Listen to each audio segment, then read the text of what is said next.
ગુજરાત 18 લાઈવમાં આપનું સ્વાગત છે।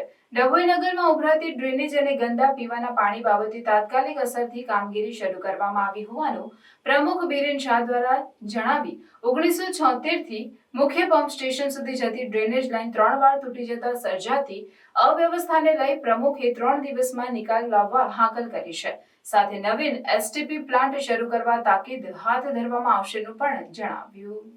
ડભોઈ નગરપાલિકા હદ વિસ્તારમાં છેલ્લા ઘણા સમયથી ડ્રેનેજ ઉભરાવાના પ્રશ્નને લઈ નગરપાલિકા એક્શન મોડમાં આવી છે।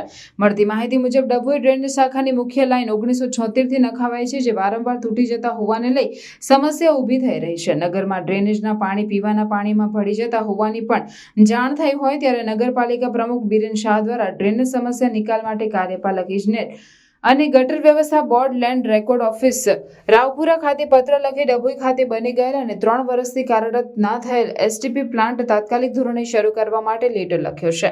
સાથે નગરની ગટર સમસ્યા નિકાલ માટે મુખ્ય લાઇન ભાગના 3 વાર રિપેર કરવા છતાં તૂટી જતી હોય ત્યારે નવા પ્લાન્ટમાં તેને ડાયવર્ટ કરવા કાર્યવાહી કરવા સૂચન આપ્યું છે। સાથે નગરની જનતાને હાલ 3 થી 4 દિવસ નગરપાલિકા દ્વારા અપાતું પીવાનું પાણી ડ્રેનેજ લીકેજના કારણે કેટલાક વિસ્તારોમાં પીવાના પાણી સાથે ડ્રેનેજ પાણી ભળી જવાના બનાવને લઈ આરોગ્યને ધ્યાનમાં રાખી પાણી ઉકાળીને પીવા સૂચના અપાઈ છે।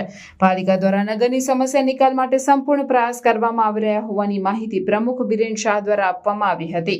સાથે 3 થી 4 દિવસમાં સમસ્યાનો નિકાલ આવી જશે તેવી હૈયાધારણા પણ આપી હતી। વારંવાર નગરપાલિકાને સમાચાર આવી રહ્યા છે કે ગટરના પાણી દૂષિત થાય, પાણીમાં મળવાથી પાણી દૂષિત થાય છે અને ગંદાતું પાણી આવે છે। કેટલાક એરિયામાં વધુમાં વધુ એરિયામાં ગટરના પાણી બહાર નીકળી રહ્યા છે। અમે એનાથી જાણકારી છે, અમારે પૂરેપૂરી છે। એના માટે જ જીબીના કર્મચારી, પાણી પુરવઠાના કર્મચારી અને ચીફ ઓફિસર સાથે 2 દિવસ પહેલાં નગરપાલિકામાં મિટિંગ બોલાવી હતી તાત્કાલિક અસરથી, જેના કારણે એસટીપી પ્લાન્ટ જે અમે જવા આવ્યો નતો રસ્તો, તો જેસી પર બેસીને એસટીપી પ્લાન્ટ પર ગયા હતા। ત્યાં જે 500ની લાઈન જે મેઇન પમ્પિંગથી જે જાય છે એ લાઈન 200-500 મીટર પ્લાન્ટ બંધ હોય, 200-500 મીટરથી વચ્ચે એ લાઈન બ્રેક કરી ને નવી લાઈન જોઈન્ટ કરી મેઇન પમ્પિંગથી ચાલુ કરવાનો પ્રયત્ન ચાલુ કરી દીધો છે। અને કદાચ આજે કે કાલ સાંજ સુધીમાં એ કાર્યરત થઈ પણ જશે ને એ કાર્યરત થયા બાદ 3-4 દિવસમાં ગટરના બધા જ પ્રોબ્લેમ ડભોઈમાં સ્ટેપ બાય સ્ટેપ સોલ્યુશન આવી જશે। મારી નગરપાલિકાના પ્રમુખ તરીકે પ્રજાને નમ્ર વિનંતી છે કે પાણી લોકો ઉકાળીને પીવે 4-5 દિવસ માટે।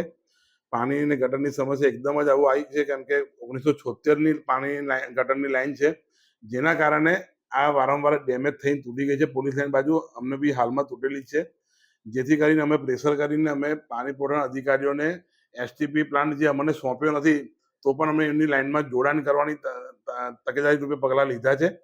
ને સાથે સાથે એવું પણ કહેવામાં આવે છે કે પાણી જે 2 ટાઈમ નહોતું આવતું, પીવાનું પાણી જે નહોતું આવતું, એ કામગીરી પૂર્ણ થવાના આર પડે છે। કાલ કે પરમ દિવસથી ડભોઈ નગરમાં રેગ્યુલર 2 ટાઈમ પાણી આવતું થશે।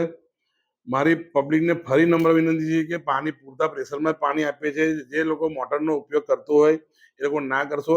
એના કારણે ગટરના કોઈ નોર્મલ લીકેજ હોય છે તો તમે પાણીની મોટરથી ખેંચતા પાણી, શુદ્ધ પાણીની અંદર ગટરનું પાણી મિક્સિંગ થાય છે અને પાણી ડોળું થાય છે, ગંદુ થાય છે ને જે પીવા લાયક માટે હાનિકારક હોય છે।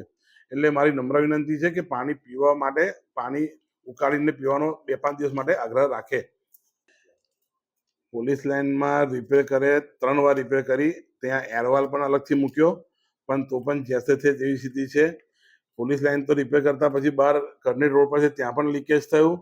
જે નવો આપણે જે ગટરનો જે મેઇન કૂવો છે, જે 4 કૂવાનું પાણી જે મેઇન પમ્પિંગમાં આવે તે કૂવાની બહાર પણ લીકેજ છે। એટલે અમે તૈયારીમાં વિચારો લાવ્યા છે, સીઓ સાહેબને વાત કરી છે મેં કે મેઇન લાઈન જે નવી લાઈન રાઇઝિંગ લાઈન નાખી છે ડીઆઈની ગટરની એસટીપીની, એમાં જોડાણનું કામ હાલમાં ચાલુ છે ને આ સાંજ સુધીમાં એ કામ પતી જશે।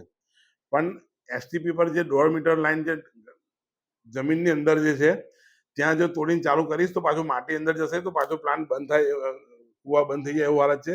એટલે 1 દિવસ 2 દિવસમાં એક કામ કાર્યરત થશે, જેથી કરીને ગટરના step by step problem solve થશે એવી મારી એ છે કે પ્રોબ્લેમ સોલ્વ થઈ જશે 110%।